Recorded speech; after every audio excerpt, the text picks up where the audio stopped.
नमस्कार, मैं हूं वीर सिंह। नरौली स्थित पहलवान मूर्ति तिराहा के पास रमा स्पेशलिटी हॉस्पिटल में एक अत्याधुनिक हार्ट केयर मशीन का विधिवत शुभारंभ किया गया।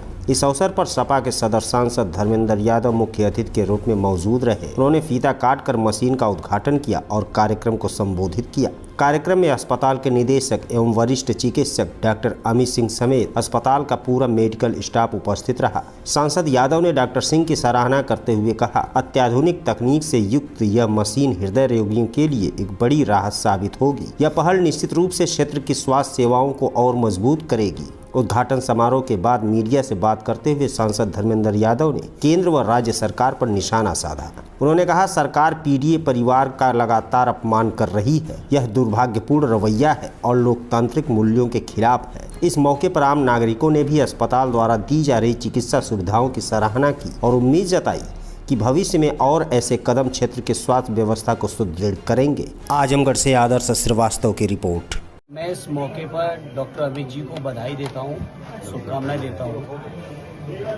जो आज हार्ट के लिए ज़रूरी चीज़ें, हालांकि यहाँ कैथलैब का उद्घाटन भी आदरणीय राष्ट्रीय अध्यक्ष जी ने किया था और आज एक और नई यूनिट उन्होंने लगाई जो मैं समझता हूँ और अत्याधुनिक है। उसके लिए मैं डॉक्टर साहब को, उनके पूरे हॉस्पिटल परिवार को बधाई और शुभकामनाएं देता हूँ। सर, इन मरीजों को क्या आयुष्मान कार्ड से भी सुविधाएं मिल सकेंगी? नहीं, बिल्कुल मिलेंगी। वो तो इम्पेनल्ड है, हॉस्पिटल मिलेंगी। सर, ऐसे में ये चीजें देखने में प्राइवेट हॉस्पिटलों में आयुष्मान की सारी व्यवस्थाएं होती हैं मगर मिल नहीं पाती हैं, मरीजों को समस्याओं का सामना करना। आयुष्मान कार्ड में क्या कमियां रह जाती हैं? इस बात को लेकर सदन में भी यह चर्चा हुई थी और इस मुद्दे को उठाया था और मैंने उस समय भी कहा था कि स्कीम ठीक है, लेकिन स्कीम को इम्प्लीमेंट करने की जो जगह है वो खुद में बीमार है। और मैंने आजमगढ़ के मेडिकल कॉलेज का भी जिक्र किया था।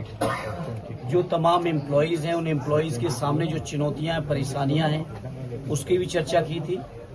तो हम समाजवादी लोग जहां भी जैसे भी संभव हो सकता है जनता के हितों में अपनी आवाज को उठाते हैं और उठा रहे हैं और उठाएंगे। 15 दिन पहले और 15 दिन बाद की आयुष्मान में बात की जाती है सर, मगर किसी भी हॉस्पिटल में आजमगढ़ में ये सुविधाएं नहीं मिल पाती हैं। निश्चित तौर पे ये स्कीम के क्रियान्वयन की खामी है और इसको पिछले सत्र में भी उठाया था और आने वाले समय में भी फिर से मैं इस मामले को सदन में उठाऊंगा। सर, प्राइवेट स्कूलों में जिस तरीके से बढ़ रहा है, मतलब बुक्स को लेकर काफी महंगी बुक्स हो रही है, इसका भी आपका बुक है सर, इस पे सर कोई बात? ये सरकार को पॉलिसी लानी चाहिए और ये मामला सदन में भी उठाए। देखिए, गवर्नमेंट की लगातार विद्यालयों को कमजोर करती जा रही है सरकार, और सरकार नहीं चाहती है कि गरीब परिवारों के बच्चे पढ़ें, वो जागरूक हों, वो अपने पैरों पर खड़े हों। सरकार की लगातार मंशा रही है सरकारी मेडिकल कॉलेज हों, सरकारी यूनिवर्सिटीज़ हों, सरकारी स्कूल हों, कॉलेज हों, उनको कमजोर करती रही। मामूली बात नहीं, उत्तर प्रदेश में लाखों शिक्षकों के पद आज भी खाली हैं। कहीं ना कहीं सरकार की मंशा ये लगती है कि वो नहीं चाहते सरकारी नौकरी, सरकारी पढ़ाई कर पाए बच्चे, और जिसकी वजह से लोग मजबूर होकर प्राइवेट में जा रहे हैं। और प्राइवेट में जब जा रहे हैं तो उनसे मुंह मांगी फीस से लेके तमाम तरीके का जो शोषण हो सकता है वो हो रहा है। हैवी अमाउंट लिया जाता है प्राइवेट कॉन्वेंट स्कूल में। बिल्कुल, क्या कर सकते हो, सरकार की मंशा ऐसी बनी हुई है। सर, लैंड जिहाद, फिर रोड जिहाद और फिर लव जिहाद के बाद में आया शरबत जिहाद। बाबा रामदेव ने कहा है कि ये शरबत जिहाद जो है इसको अलग करना होगा हिंदुओं से, क्या कहना है? देखिए, मैं ये जानता हूँ कोई भी कुछ भी कहे, ये देश संविधान से चलेगा और संविधान में बाबा साहब से लेके हमारे सभी संविधान सभा के उस समय के लोगों ने इस देश को धर्मनिरपेक्ष देश बनाया है। कुछ लोगों को फैशन बन गई है कि देश में कैसे नफरत फैलाई जाए। अलग अलग तरीके की बातें कर रहे हैं, कोई हिंदू गांव बनाने की बात कर रहे हैं, कोई कुछ कर रहे हैं। इन बातों के लिए समाजवादी लोग लगातार इनके खिलाफ लड़ रहे हैं, लड़ेंगे, और जो बाबा साहब के सपनों का देश उसको बनाने के लिए हम लोग हर संभव संघर्ष भी करेंगे और बड़ी से बड़ी कुर्बानी करेंगे। आजमगढ़ के आप सांसद हैं सर। लगातार सर अखिलेश यादव जी का तस्वीर और जो आगरा के आपके राज्यसभा सांसद हैं उनकी तस्वीर के अपने पैरों के नीचे कुचल करके 12 तारीख को एक सम्मेलन करने जा रहे हैं और एक डंडा लेकर आने का आह्वान कर रहे हैं, क्या कहना चाहते हैं? ये सरकार द्वारा प्रायोजित है और ये जो करने वाले लोग हैं मुट्ठी भर, अगर इनको इस बात की गलत फहमी है कि इस तरह से आदरणीय अखिलेश यादव जी का अपमान करके वो सोच रहे हैं कि कोई बड़ी सफलता पा रहे हैं, तो उनको इस बात का एहसास होना चाहिए ये अपमान केवल माननीय अखिलेश यादव जी का नहीं है, या ये अपमान केवल रामजीलाल सुमन जी का नहीं है, ये अपमान पूरे पीडीए परिवार का कर रहे हैं। पीडीए परिवार के लोगों को लगातार जलील करने का प्रयास कर रहे हैं और कहीं न कहीं पीडीए परिवार के लोग लोकतांत्रिक तरीके से, जो हमारे लोकतंत्र में मान्यताएं, उन तरीके से, उस रास्ते से चलकर इन चीजों का हम लोग जवाब देंगे। तरवा में सर गए थे आप, क्या आज वहाँ का क्या अपडेट रहा? जी, तरवा में गया था मैं, चूंकि जब समय घटना के बाद लगातार सत्र था, आज मैं उस परिवार से, सनी के परिवार से जाके मिला, उनके पिता से मिला। उस समय जब मैं गया था मोर्चरी में, तो पिताजी उस समय मुंबई थे और उनकी साफ मान्यता ये है कि ये सुनियोजित हत्या है, ये सुसाइड नहीं हो सकती है।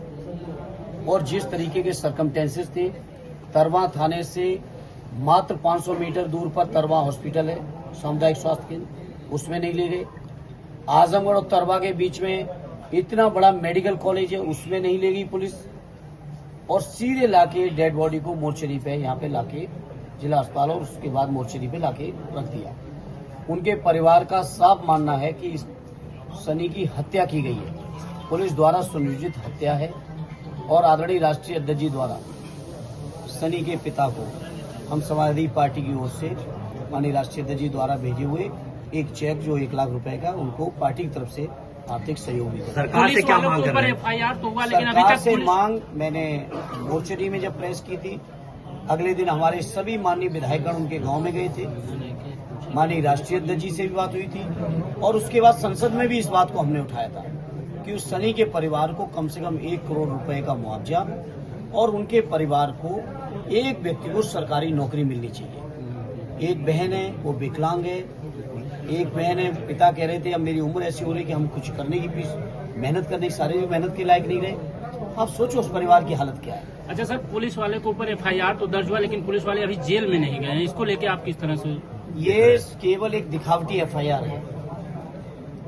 उस समय जो लोगों के दिलों में आक्रोश था, उसको शांत करने के लिए दिखावटी FIR की गई है, अन्यथा ऐसा संभव था कि पुलिस गिरफ्तार नहीं कर सकती।